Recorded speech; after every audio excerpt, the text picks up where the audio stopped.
Good morning दोस्तों, कैसे हैं आप। मुझे आशा है कि आप सभी अच्छे होंगे। तो आज है 24 सितंबर और 24 सितंबर को बनाया जाता है विश्व समुद्री दिवस के रूप में। तो चलिए हम आज देख लेते हैं 24 सितंबर को बनने वाले हरियाणा करंट अफेयर के क्वेश्चनों को। लेकिन उससे पहले मैं आपको बता दूं कि अगर आपने अभी तक हमारी हरियाणा करंट अफेयर की कोई भी वीडियो मिस की है तो आपको वो दोबारा से देखने की ज़रूरत नहीं है। आप इन सभी को PDF के रूप में भी पढ़ सकते हैं। 1 महीने की PDF आपको 12 रुपये में, 6 महीने की 35 रुपये में और 1 साल की 50 रुपये में मिलेगी। एक ही वीडियो में आप इन सभी को आसानी से रिवीजन कर सकते हैं। लिंक डिस्क्रिप्शन में मौजूद है, आप चाहें तो वहाँ पर जाकर इन्हें डाउनलोड कर सकते हैं। तो चलिए चलते हैं आज की वीडियो पर। तो यहाँ पर पहला प्रश्न है, JJP के कार्यकर्ता ताऊ देवीलाल की जयंती को किस रूप में बनाएंगे? तो ये बनाएंगे सम्मान दिवस के रूप में। अर्बन स्टेट से जजपा पदाधिकारियों की एक बैठक हुई है जिसमें जननायक चौधरी देवीलाल के 25 सितंबर को होने वाली जयंती को सम्मान दिवस के तौर पर बनाने का फैसला लिया गया है। मुख्य अतिथि के तौर पर आए राज्य मंत्री अनूप धानक व विधायक जोगीराम सिहाग ने कहा है कि समाज के हर वर्ग में जननायक चौधरी देवीलाल के प्रति एक अगाध श्रद्धा है।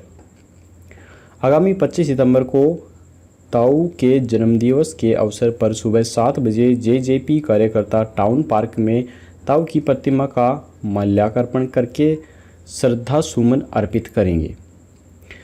इसके बाद है, 1 मिनट में 500 बार पंच मारकर जिन्होंने एशिया बुक रिकॉर्ड में अपना नाम दर्ज करवाया है वो कौन है? तो वो हैं मार्टिन मलिक। तो ये एक छोटे बच्चे हैं, आप यहाँ पर देख सकते हैं, ये मार्टिन मलिक है, इनका नाम है Martin Malik.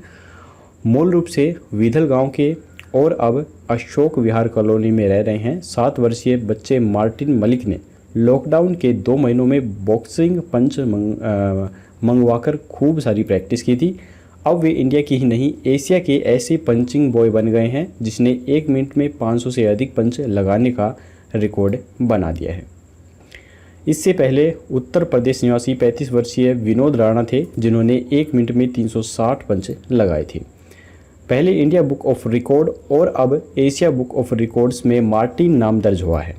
Asia book of record की तरफ से उन्हें सर्टिफिकेट और मेडल भी दिया गया है। इससे पहले 2 सितंबर को इंडिया बुक ऑफ रिकॉर्ड में उनका नाम भी दर्ज हुआ था। सुभाष स्टेडियम में बच्चा सत्येंद्र कुमार फेसिंग प्रशिक्षण के पास प्रशिक्षण व जनरल फिटनेस का प्रशिक्षण प्राप्त करता है। मंगलवार को मार्टिन मलिक को जिला खेल एवं युवा कार्यक्रम अधिकारी रमेश कुमार हुड्डा ने मेडल पहनवाकर आशीर्वाद भी दिया। बच्चे मार्टिन के पिता संजय मलिक ने बताया कि लॉकडाउन के बाद सब घर पर एक तरह से बंद हो गए थे। बच्चे तनाव में चिड़चिड़ा ना हो जाए, इसके लिए उन्होंने बच्चे को मांगने पर बॉक्सिंग पंचिंग ग्लव्स लाकर दिए। प्रैक्टिस करने के लिए पूरा सेट इसे लाकर दिया गया। मार्टिन हर दिन बॉक्सिंग पंच लगाकर प्रैक्टिस करता था। एक दिन वह देखकर हैरान रह गए कि उसकी पंचिंग स्पीड बहुत तेज़ थी। इस पर उन्होंने पंचिंग को रिकॉर्ड किया तो 1 मिनट में वह 500 से अधिक पंच लगा रहा था। एशिया बुक टीम की तरफ से वीडियो तैयार कराई गई, ज़रूरी डिटेल ली गई और ऑनलाइन पंचिंग भी देखी गई। इसके बाद अब एशिया बुक ऑफ रिकॉर्ड की तरफ से मेडल और सर्टिफिकेट भी भेजा गया है। मार्टिन के पिता संजय मलिक भी नेशनल एथलीट रहे हैं। 100 मीटर दौड़ में वे नेशनल मेडल हासिल कर चुके हैं। इसके बाद है, हाल ही में किस यूनिवर्सिटी ने छानस का प्रयोग कर विशेष प्रकार की घी रेजेडू बर्फी तैयार की है? तो ये की है लुआस। हिसार के लुआस के वेटरनरी कॉलेज के वैज्ञानिकों ने लंबी रिसर्च के बाद छानस का प्रयोग कर विशेष प्रकार की घी रेजिड्यू बर्फी तैयार की है जिसके सेवन से प्रोटीन और वसा की पूर्ति होती है। अभी तक ऐसा होता था कि घी को गर्म करने के दौरान छान कर निकाल ली जाती थी और उसे खराब समझकर फेंक दिया जाता था। वैज्ञानिकों ने छानस से विशेष प्रकार की बर्फ़ी तैयार की है जिसमें फैट भी करीब 20% है। 14% से अधिक प्रोटीन और खनिज मिश्रण भी इसके अंदर मौजूद है। बर्फ़ी में ड्राई फ्रूट डालकर उसे और भी अधिक स्वादिष्ट बनाया गया है। इसके बाद है, हाल ही में हरियाणा के कितने छात्रों का चयन जिला उद्यान अधिकारी के पद पर किया गया है? तो ये किया गया है 41 छात्रों का चयन। प्रदेश के 41 छात्रों का चयन जिला उद्यान अधिकारी के पद पर किया गया है। इनमें से 23 विद्यार्थी अकेले चौधरी चरण सिंह हरियाणा कृषि विश्वविद्यालय से हैं। इन चयनित विद्यार्थियों में से अधिकतर छात्राएं शामिल हैं। इससे पहले भी IRMA में देश के राज्य कृषि विश्वविद्यालयों से करीब 40 विद्यार्थियों का चयन हुआ था, जिसमें से अकेले HAU के 11 विद्यार्थी शामिल थे। जिला उद्यान अधिकारी के पद पर चयनित होने वाले विद्यार्थियों में अनुराधा, बिश्नोई, स्वीटी, यहाँ पर काफ़ी सारे नाम हैं, मैं इन्हें नहीं पढ़ रहा हूँ। अगर आपको पढ़ने हैं तो आप वीडियो को पॉज करके पढ़ लीजिए, ताकि हमारी जो वीडियो है वो ज़्यादा लंबी ना हो सके। तो चलिए चलते हैं अगले प्रश्न पर। कोरोना काल में एकांतवास के कारण हरियाणा में लोगों को कौन सी बीमारी ज़्यादा प्रभावित कर रही है? तो ये कर रही है न्यूरोसिस बीमारी। यदि आपकी कोरोना रिपोर्ट नेगेटिव है और फिर भी आप बार बार कोरोना टेस्ट करवा रहे हैं तो आप न्यूरोसिस के शिकार हैं। इसमें 20 से लेकर 60 वर्ष तक के लोग आते हैं। इनमें महिलाओं की संख्या सबसे अधिक है। होम क्वारंटाइन वाले मरीजों के परिवार के लोगों में इस तरह के केस ज़्यादा मिल रहे हैं। चिकित्सकों के अनुसार यह मानसिक बीमारी है और इसे न्यूरोसिस कहा जाता है। इसमें मरीज पहले तनाव में आता है, फिर तनाव ज़्यादा बढ़ने पर आत्महत्या के विचार भी आने लगते हैं। रोजाना 25 से 30 लोग इस रोग के आ रहे हैं। इस रोग से बचाव के लिए अपने आप को व्यस्त रखने की कोशिश करनी चाहिए। सुबह शाम योग व प्राणायाम करना चाहिए। दूसरे जो सबसे ज़्यादा मरीज आ रहे हैं वह साइकोसिस से पीड़ित आ रहे हैं। इस बीमारी का लक्षण है कि बेवजह शक करना और वहम करना। इसमें मरीजों को ऐसा लगता है कि लोग उनके खिलाफ साजिश कर रहे हैं। कोरोना के कारण ऐसे कई मरीज हैं जो दिन भर यही सोचते हैं कि लोग उनके खिलाफ साजिश कर रहे हैं। अब इन बीमारियों से बचना कैसे है वो भी हम आपको बता देते हैं। मरीज को अपनेपन का एहसास करवाएं। मरीज क्वारंटाइन है तो उससे फ़ोन पर बातचीत करते रहें। मरीज को सुबह शाम योग अभ्यास करने के लिए प्रेरित करें। उसे सकारात्मक और प्रेरक घटनाएं, कथाएं साझा करें। नकारात्मक बातें उसके साथ बिल्कुल ना करें। हरियाणा सरकार के मार्केट फीस घटाने से हरियाणा में मार्केट फीस कितने राज्यों से कम हो गई है? इसका आंसर जानने से पहले दोस्तों मैं आपको बता दूं कि अगर आप हमारे चैनल पर पहली बार आए हैं तो प्लीज़ हमारे चैनल को एक बार लाइक ज़रूर कर दीजिए, और अगर आप नए हैं तो हमारे चैनल को सब्सक्राइब करके घंटे पर ऑल नोटिफिकेशन ज़रूर क्लिक कीजिए, तभी आपको हमारी आने वाली लेटेस्ट वीडियो हैं वो सबसे पहले मिल सकेंगी। तो चलिए चलते हैं इसके आंसर पर। तो इसका आंसर है 4। हरियाणा में मार्केट फीस दिल्ली के बराबर और पंजाब, राजस्थान, उत्तर प्रदेश, मध्य प्रदेश से कम हुई है। हरियाणा के फरीदाबाद, पलवल, नूंह, गुरुग्राम, सोनीपत, पानीपत, रोहतक व झज्जर जिला का करीब 30% खाद्यान्न मार्केट फीस 1% होने के कारण दिल्ली की नरेला और नजफगढ़ मंडियों में बिकता है। दिल्ली सरकार को भी सार्वजनिक राशन वितरण प्रणाली के तहत न्यूनतम समर्थन मूल्य पर खाद्यान्न खरीदना होता है। हरियाणा में चूंकि अभी तक 4% मार्केट फीस थी, इसलिए दिल्ली के व्यापारी अपनी मंडियों में दूसरे राज्यों में व्यापार करने के लिए भी खाद्यान्न खरीदते रहते हैं। अब हरियाणा में 1% मार्केट फीस होने से यहाँ के किसान अपनी फसल अपने जिलों की मंडियों में ही बेचेंगे। इससे हरियाणा सरकार को राजस्व भी पहले से ज़्यादा मिल सकेगा। तो अलग अलग राज्यों के अंदर जो अलग अलग फीस दर है वो इस प्रकार से है। हरियाणा में 1% हो गई है, दिल्ली में 1% है, उत्तर प्रदेश में 2.5% है, मध्य प्रदेश में 1.7%, राजस्थान में 2.6% और पंजाब के अंदर यह 4% है। इसके बाद है फसलों के अवशेष जलाने पर अंकुश लगाने के उद्देश्य से हरियाणा के सभी जिलों में किस रंग की जोन बनाए गए हैं? तो ये बनाए गए हैं लाल, पीला, नारंगी और हरा रंग के जोन। हरियाणा के कृषि एवं किसान कल्याण विभाग के फसलों के अवशेष जलाने पर अंकुश लगाने के उद्देश्य से पिछले साल अवशेष जलाने की घटनाओं के आधार पर सभी जिलों में लाल, पीले, नारंगी और हरे रंग के जोन बनाए गए हैं। इनमें 332 गांव लाल जोन के अंदर हैं और 675 गांव पीले जोन के अंदर हैं। कृषि एवं किसान कल्याण विभाग के अतिरिक्त मुख्य सचिव संजीव कौशल ने बताया है कि हरियाणा सरकार ने उन सभी 11,311 किसानों को वित्तीय सहायता प्रदान करने का ऐलान किया है जिन्होंने फसल अवशेष प्रबंधन योजना फसलों के इन सीटू प्रबंधन के लिए कृषि मशीनीकरण को बढ़ावा देने के तहत वर्तमान मौसम में कृषि उपकरणों के लिए आवेदन किया है।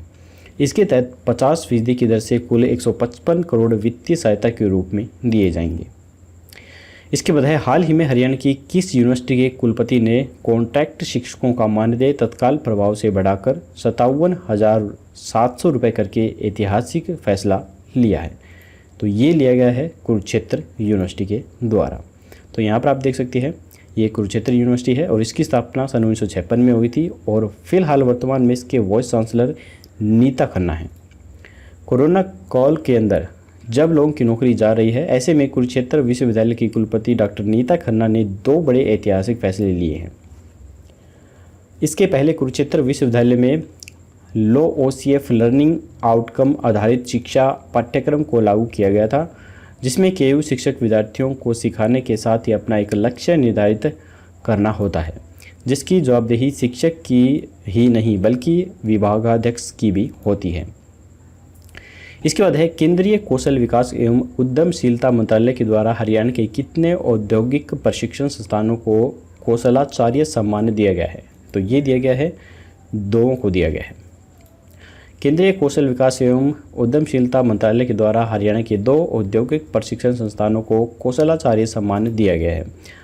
ITI करनाल के अनुदेशक श्री रामविलास और ITI पानीपत से अनुदेशक श्री सिद्धार्थ शर्मा को इस सम्मान से नवाजा गया है।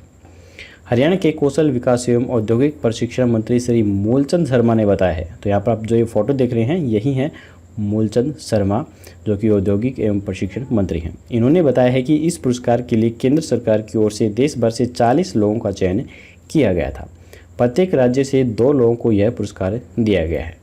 हरियाणा से इंजीनियरिंग के क्षेत्र में बेहतर कार्य करने पर श्री रामविलास को, जबकि नॉन इंजीनियरिंग के क्षेत्र में श्री सिद्धार्थ शर्मा को यह सम्मान दिया गया है। उन्होंने कहा है कि ये पुरस्कार दीर्घावधि प्रशिक्षण, अल्पावधि प्रशिक्षण, जन शिक्षण संस्थान, प्रशिक्षुता तथा उद्यमशीलता के प्रशिक्षकों को मूल्यांकनकर्ताओं को दिए जाते हैं। तो यहाँ पर बात हो रही है मूलचंद शर्मा की। तो ये बल्लभगढ़ विधानसभा से लड़के आए हैं और इनके पास परिवहन, खान और भूविज्ञान, कौशल विकास और उद्योग प्रशिक्षण और इलेक्शन, ये विभाग हैं। तो इन्हें अच्छे से याद करके रखिए। इसके बाद है हाल ही में राज्य के औद्योगिक प्रशिक्षण संस्थान पानीपत ने किस पर आधारित 5 दोहरी शिक्षा नीति डिप्लोमा कोर्स शुरू किए हैं? तो ये किए गए हैं लर्न टू अर्न के आधार पर। विदेशों की तर्ज पर राज्य के औद्योगिक प्रशिक्षण संस्थान ने इस वर्ष लर्न टू अर्न आधारित दोहरी शिक्षा नीति पर 5 डिप्लोमा कोर्स शुरू किए हैं। इन कोर्स की अवधि 1 से 2 वर्ष तक की है। दोहरी शिक्षा नीति के तहत ITI में पढ़ाई और प्रैक्टिकल के साथ स्थानीय औद्योगिक इकाइयों में ट्रेनिंग प्रदान की जाएगी, ताकि विद्यार्थियों को संबंधित ट्रेड में पूर्ण रूप से कुशलता बनी जा सके। दोहरी शिक्षा नीति के तहत प्रवेश लेने वाले परीक्षार्थियों की आयु 18 वर्ष से अधिक होना अनिवार्य है। तो यहाँ पर जो ये ट्रेड हैं वो इस प्रकार से हैं। इलेक्ट्रीशियन 2 वर्ष का है, वेल्डर 1 वर्ष, फिटर 2 वर्ष, सीट मेकर 1 वर्ष और फायर एंड सेफ्टी मैनेजमेंट है, ये 1 वर्ष का है। इस प्रकार से हैं ये। इसके बाद है इस वीडियो का लास्ट क्वेश्चन। हाल ही में हरियाणा सरकार ने राज्य के सरकारी व एडिड स्कूलों के अध्यापकों के लिए किस पॉलिसी को स्वीकृति दी है? तो ये स्वीकृति दी गई है स्टेट टीचर अवार्ड पॉलिसी 2020 को। हरियाणा सरकार ने मेहनती एवं अपने कार्य के प्रति निष्ठावान रहने वाले राज्य के सरकारी व एडिड स्कूलों के अध्यापकों के हित में अहम कदम उठाते हुए स्टेट टीचर अवार्ड पॉलिसी 2020 को स्वीकृति प्रदान की है। यह पॉलिसी 2016 में बनी पॉलिसी के स्थान पर गत 29 अगस्त 2020 से लागू मानी जाएगी।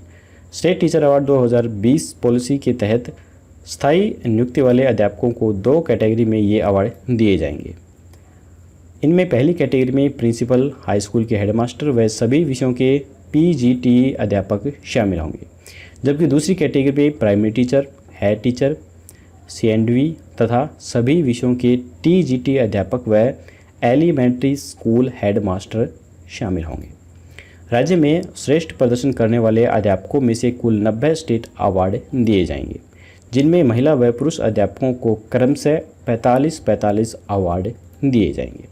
अवार्ड के रूप में राज्य सरकार के द्वारा 21,000 रुपये का नगद इनाम, एक सिल्वर मेडल, एक प्रमाण पत्र व एक शाल साथ में दिया जाएगा तथा अवार्ड प्राप्त करने वाले अध्यापक को 58 वर्ष में सेवानिवृत्ति के बाद 2 वर्ष का एक्सटेंशन भी दिया जाएगा और भविष्य की सर्विस के दौरान महंगाई भत्ते के साथ 2 एडवांस एग्रीमेंट्स भी दिए जाएंगे।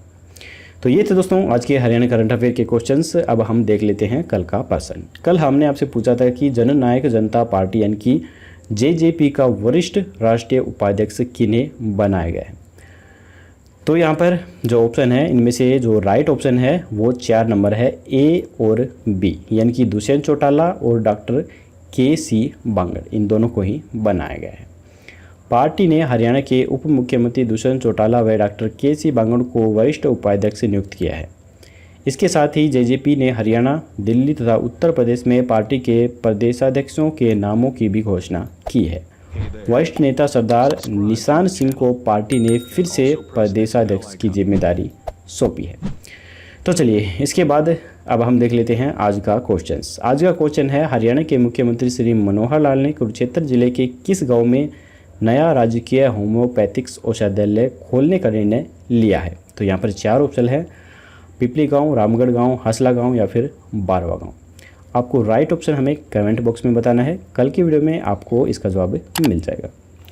तो चलिए दोस्तों, आज की वीडियो यहीं पर ख़त्म होती है। अगर आपको वीडियो पसंद आई हो तो लाइक ज़रूर कीजिएगा और अपने दोस्तों के साथ शेयर करना बिल्कुल मत भूलिए।